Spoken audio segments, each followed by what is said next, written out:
Olá, alunos! Tudo bem com vocês? Então, hoje a gente vai começar a discutir um pouquinho sobre as leis de Newton para o movimento. Quais são as 3 leis que a gente tem que explicam o movimento das coisas? As forças atuantes em um corpo, se um corpo está em repouso, se está em movimento, o que vai fazer para ele iniciar o movimento e por aí vai. A gente vai começar essa discussão hoje. Então vamos lá? Primeiro eu coloquei essa imagem aí, uma imagem muito conhecida, vários livros tem. É uma maçã caindo na cabeça de alguém. Alguém sugere o nome dessa pessoa? Isso é Isaac Newton. Acredita-se, há uma história aí por trás de alguns mitos e tal, que uma maçã caiu na cabeça de Isaac Newton. E a partir daí ele teve a ideia da gravidade, das forças e tudo mais. Ele começou a criar o conceito dele. Aí pra gente começar, olha só. Quem já viu esse meme? Estava entediado e inventei o cálculo. Esse cara aí é Isaac Newton. Daqui um pouquinho eu vou falar um pouquinho da história dele. Como que ele começou a entender essas leis, explicar estas leis. Quando que ele teve essa brilhante ideia de começar a entender como que funciona o movimento das coisas. Não é verdade? Então vamos continuar.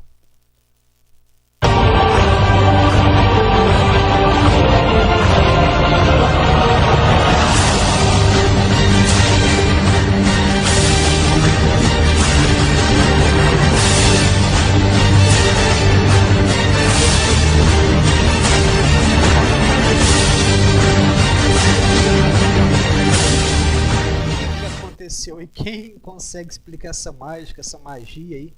Se foi até utilizado uma vez numa escola de samba, se eu não me engano, Unidos da Tijuca. Eles apresentaram um enredo, o casal abre alas ali e a comissão de frente apresentou essa demonstração e tudo mais, mas que nada mais é do que um toque físico, alguns conceitos aí, conceitos básicos de inércia, por exemplo. A gente vai ver. Mas por que os objetos não são puxados com forro? Para a gente começar a estudar isso aí, a gente vai ter que voltar alguns anos atrás. A gente vai ter que pensar lá da época de Aristóteles. Aristóteles, filósofo? Ah, esse mesmo. Então, Aristóteles foi um cara importantíssimo no estudo da física. A gente vai ter que voltar então, na verdade, 2 milênios para estar entendendo um pouco sobre como surgiu a física.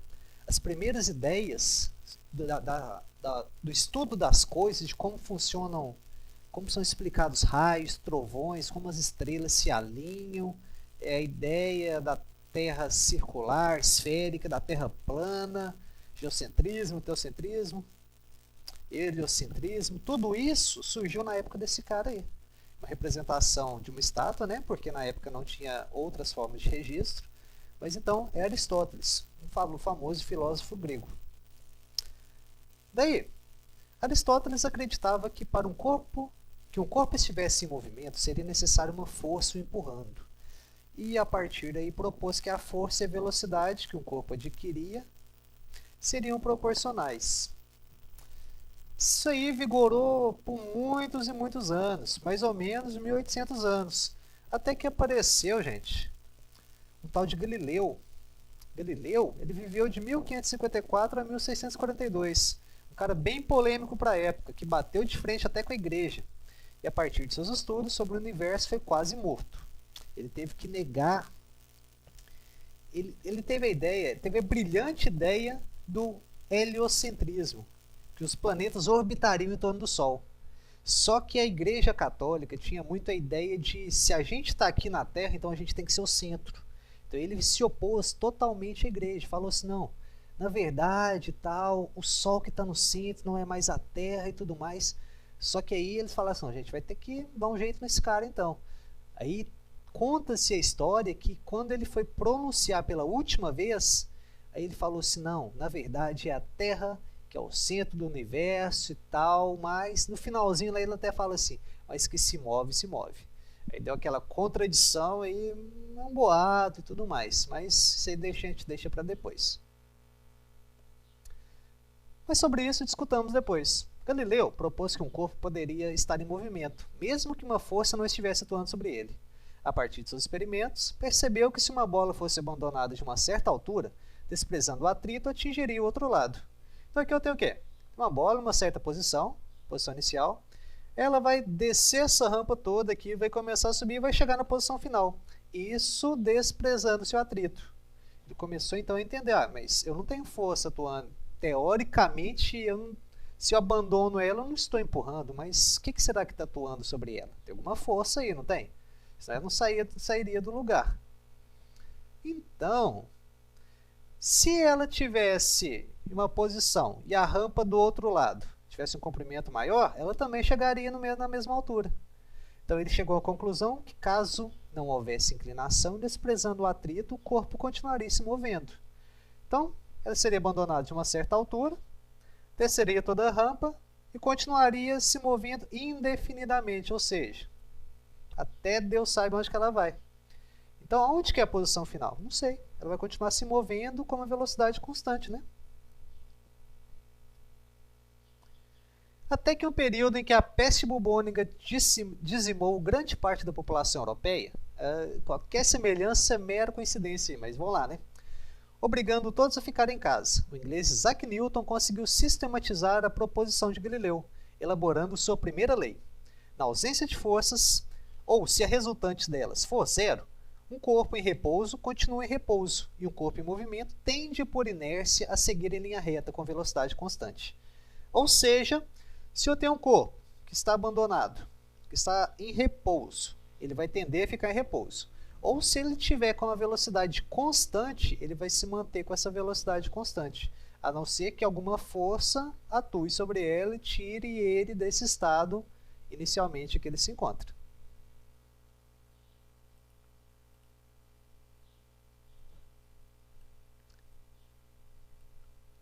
É para isso que serve o cinto de segurança. Evitar que você continue em movimento caso ocorra uma colisão.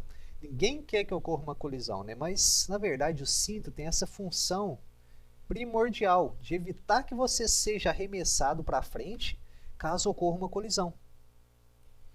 Então, sem o cinto de segurança, quando o carro bate um obstáculo, os passageiros, por inércia, ou seja, a capacidade que eles estão, eles vão continuar naquele movimento. Eles vão tender a seguir o movimento em linha reta. O cinto de segurança ajuda a manter os passageiros em seus assentos, exercendo sobre eles uma força oposta à tendência de movimento. Os fabricantes de carros realizam testes para verificar a eficiência do cinto de segurança em colisões frontais.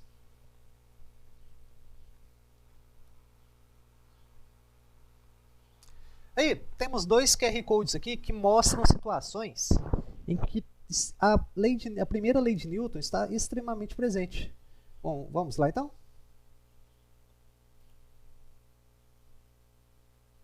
Primeiro, olha só. Eu tenho uma bola que está sendo abandonada e uma cama elástica. Olha só. O dinossauro ele permaneceu em repouso. Olha que legal. Isso é uma câmera de slow motion. Como que mostra, evidentemente, a presença da inércia, né? A capacidade de manter na posição que ele está. No segundo vídeo, então, você tem aqui o laboratório virtual de física. Ele trabalha com algumas demonstrações bem úteis das explicações físicas. Aqui eu tenho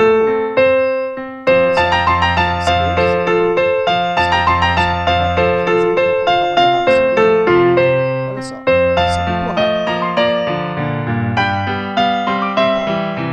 quando eu puxo ele para trás, a garrafa vai girar em todo o seu eixo. Não vai haver deslocamento, olha só, a inércia impede o deslocamento, ou seja, ela vai permanecer na posição que ela está, ela não vai se mover. Até que se eu dou um avanço mais brusco, né, vai ser verdade. Você vai permanecer na posição que ele está. E aí, mas quem explica esse balão do Manual do Mundo, hein? Iberê, grande Iberê. Olha só o que ele propôs.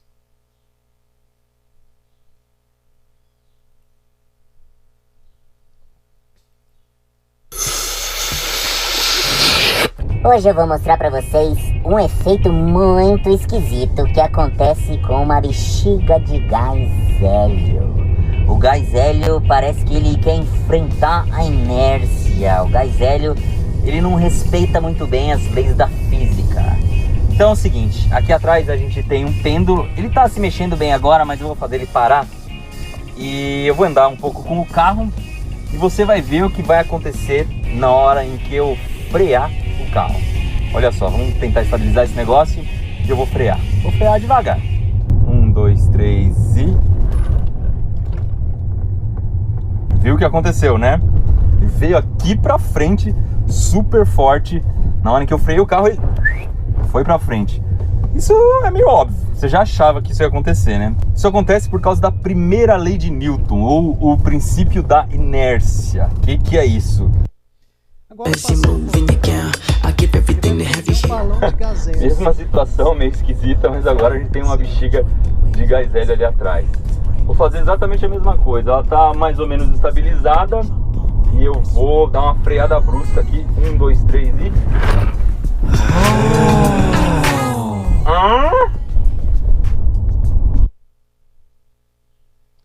Aí, eu gostaria que vocês me propusessem uma explicação para isso.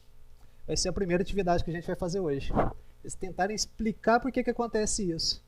Quando ocorre a frenagem ali, o balão não vai permanecer em movimento, teoricamente, não sei se vai para frente, se vai para trás, por que não vai. Vocês viram que comparado com o pêndulo, quando freia, o pêndulo vai para onde? Vai para frente, mas o balão ele vai para trás. Por que isso acontece? Né? Cotidiano. Que semelhança existe entre o cachorro molhado e uma máquina de lavar roupa? A máquina, ela possui furinhos na sua lateral, que quando a água está sendo expulsa para que ocorra a secagem dela, né, ela dá espécie de arrancos. Ela começa a girar, mas ela dá uma travada. E nisso a água tende a continuar em movimento. Ela vai ser expulsa por esses buraquinhos. Da mesma forma o cachorro. O cachorro também tem esse princípio para secagem. Ó, o princípio para secagem, olha que legal. O que ele faz? Ele começa a sacudir, mas do nada ele para. Por quê? As gotículas de água vão ser expulsas do corpo dele e ele vai se secar. E a terceira lei de Newton? Toda ação corresponde a uma reação de mesma intensidade, mesma direção, mas sentido oposto. Mas aí fica uma pergunta. Posso dizer que o para-ação-reação tem uma relação de causa e efeito? Não. Não tem causa e efeito. Por quê? Se são corpos diferentes, eu não posso ter causa e efeito. Vou fazer isso, vai acontecer aquilo. Não. Por quê? Eu posso estar empurrando a parede ou a parede pode estar me empurrando. Eu até fiz essa demonstração aqui em casa. Olha só. Quando eu empurro a parede... Mas por que a parede não se move, hein? Interessante isso. Por quê? E só eu que estou me movendo. Se a parede está aplicando uma força, eu estou aplicando uma força na parede, então... A mesma força que eu aplico na parede, a parede aplica sobre mim. Por isso que a gente fala ação e reação. Elas têm o mesmo valor, a mesma intensidade. Mas no caso da skatista, quem faz a ação? A skatista ou a parede? E no meu caso, contra a parede? Tanto faz, qualquer uma das forças pode ser considerada como ação ou como reação. Então como que eu vou definir? Ah, se eu falo que uma é ação, então a outra vai ser reação. Simples assim. Mas faria sentido eu calcular a resultante entre essas duas forças? Não, pois as forças agem em corpos diferentes. Uma age em mim e outra age na parede. Então, se as forças possuem a mesma intensidade, o muro também deveria se mover. Óbvio que não, né? O que faz com o skate se mover é o fato de o atrito entre as rodinhas e o chão ser desprezível, ao levarmos em conta a rigidez do alicerce do muro. Então, eu não vou conseguir fazer um muro se mover devido à estrutura física da casa, né? A estrutura física da parede e tudo mais. Eu não vou conseguir deslocar ela. Por isso que ela não se move. Mas a força aplicada é a mesma. Mas eu deveria ter feito uma força bem maior para que eu conseguisse mover a parede. Caso seja possível, né? Reação normal. Imagine seu livro de física sobre uma mesa de estudos. Vocês concordam que ele exerce uma força-peso sobre a mesa? Ok. Então, nesse caso, não deveria haver uma força de reação entre a mesa e o livro? Sim, a esta força dá-se o nome de força normal.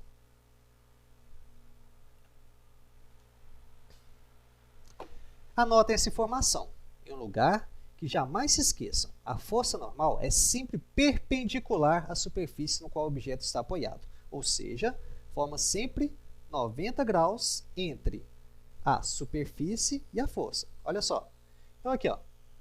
Se eu tenho um livro de 1 kg força sobre a mesa, então a normal vai ser 1 kg força. Porque a força de compressão, que eu vou chamar de FC, possui 1 kg força. Porém, se eu comprimo o livro para baixo, eu estou exercendo uma força além da força-peso. Uma força, por exemplo, de 2 kg-força. Se eu somar 2 com 1, eu vou ter 3. Então, a minha normal, nesse caso, vai passar a ser 3 e não mais 1, como era o caso anterior, sem que seja aplicada uma força.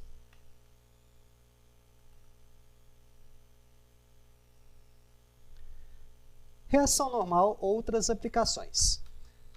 Aqui, nesse caso, eu tenho um plano inclinado. No plano inclinado, notem, pessoal, olha só. A força normal, eu vou chamar ela de PY. Por que PY? Estou fazendo uma decomposição da força-peso. A força-peso tem que estar em direção ao centro da Terra. Então, ela vai ser decomposta em uma força PX, que vai fazer o livro se deslocar para baixo, e uma força PY. Essa força PY vai ser oposta à força normal. Então, a normal, nesse caso, teria o mesmo valor da força PY, porém com sentidos opostos, uma para baixo e outra para cima. E também eu tenho a força de atrito.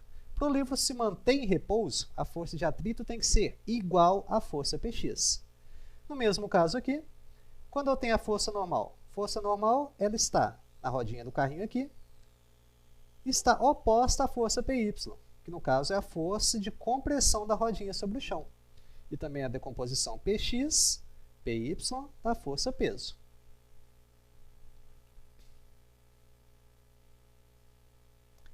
Força de atrito. Muitas superfícies podem parecer lisas, mas um exame microscópico revela que elas são, na verdade, cheias de saliência. Olha só. Livro de matemática aí. Desloquei o livro sobre a mesa. Se não houvesse atrito entre a mesa e o livro, esse livro ia se deslocar indefinidamente, igual aquela experiência que a gente viu anteriormente, da bolinha sendo abandonada numa certa altura, e quando ela começa a descer, ela vai mantendo o movimento indefinidamente. Mas, porém, aqui eu tenho atrito. É como se isso aqui, ó, a minha mão esquerda fosse o livro, e a mão direita fosse a mesa. Quando eu vou deslocar, olha só, eu tenho certo deslizamento aqui, eu tenho um atrito entre esses dois corpos. Não dá para a gente observar a olho nu, porque eu tenho aqui superfícies macroscópicas. Mas se eu fizer um exame de micrografia, um exame microscópico, eu vou ver que o livro possui irregularidades. O papel possui irregularidades, assim como a mesa também possui. Então, por isso que a gente tem que considerar o atrito nesse caso. O atrito que vai fazer o livro parar. Muitas pessoas pensam que o atrito é uma força indesejada e que ela age sempre no sentido oposto ao movimento. Na verdade, o atrito é mais benéfico que prejudicial. Vejamos alguns exemplos. O atrito útil. O sapato empurra o chão para trás. Olha só, empurra o chão para trás. Olha que legal. E o chão empurra o sapato para frente. Aqui o desportista exerce uma força no chão, através da sola de suas sapatilhas. E o chão exerce nelas uma força de atrito que impulsiona o desportista. Mas outra coisa aí também. Por que os ciclistas se inclinam durante as corridas? É muito comum, também sou ciclista, da gente encurvar o corpo quando a gente vai descer uma ladeira e tudo mais. Por quê? Porque eu quero reduzir o atrito do meu capacete, do meu corpo com ar. Eu quero reduzir o tamanho da minha... Ou seja, eu quero me diminuir na bicicleta. Porque aí eu vou ter um vento, vou cortar o vento melhor. Eu vou reduzir o atrito do vento comigo. E por que os capacetes têm aquela forma? Essa forma do capacete é uma forma muito similar a uma gota de chuva, que é a forma mais perfeita da natureza para reduzir o atrito. Então, a resistência que o ar oferece ao movimento dos corpos é uma força de atrito. Para isso que os ciclistas posicionam-se de tal modo que a força de atrito sejam reduzidas.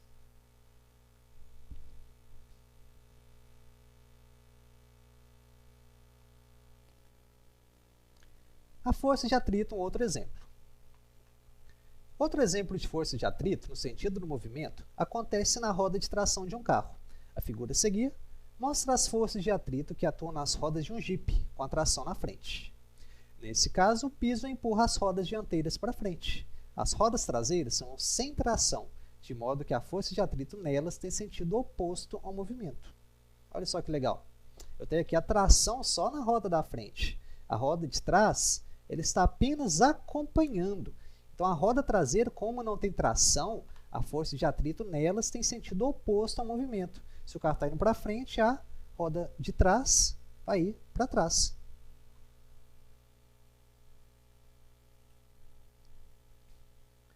Rolamentos e objetos girantes. Quando giramos uma bola sobre uma superfície felpuda, vemos que ela para mais rápido, comparando a uma superfície rígida, na qual a bola leva mais tempo para parar. Por quê, hein, gente? Olha só, vocês já fizeram esse experimento? A gente está em casa, pega uma bola, rola ela sobre o tapete, que é esse tapete felpudo, ela para rapidinho, não para? Por que que para? Se eu pensar entre a bola e o tapete, eu tenho um atrito lá muito maior do que se eu estivesse rolando ela no piso. Concorda? Então, da mesma forma, são utilizados vários tipos de transmissões em que este princípio é válido. Por exemplo, esta caixa. Para eu transportar essa caixa, ela vai sobre vários roletes, ela vai se deslizando sobre os roletes. E também esse rolamento. Esse rolamento serve para quê? Para que não haja atrito entre essa parede externa e a parede interna, e que eu consiga prender um eixo aqui. Esse eixo, ele vai fazer um movimento rotacional, né? Girando em torno do seu próprio eixo. Aí depois, mais adiante, a gente vai discutir um pouquinho sobre rolamentos e tudo mais. Para que servem, máquinas e por aí vai. E para finalizar, o óleo e a transmissão da bike. Bom, minha bicicleta está aí. Preparei um videozinho aí só para a gente poder fechar. O óleo ele é muito utilizado também nas transmissões de bicicleta. Por quê? Eu quero preservar a saúde do meu equipamento. Não quero que o meu equipamento se danifique rapidamente.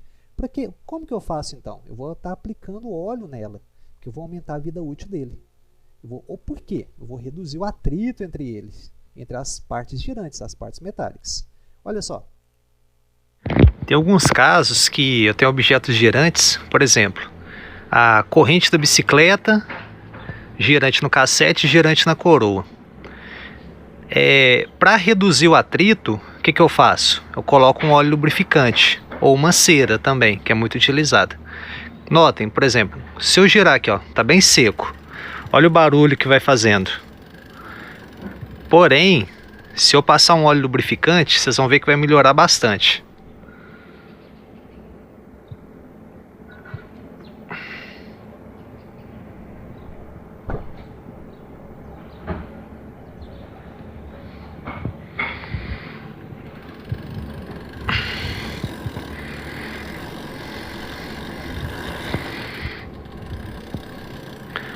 Assim eu vou ter um giro mais suave, e quando eu passo óleo, eu crio uma espécie de um filme que não deixa dar contato do metal da corrente e com o metal do cassete da coroa. Ou seja, você vai ter um desgaste bem menor do seu material, do seu equipamento, para poder pedalar.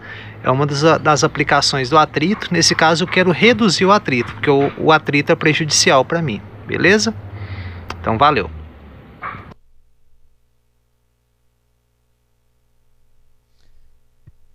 Tem alguns casos que eu tenho objetos de...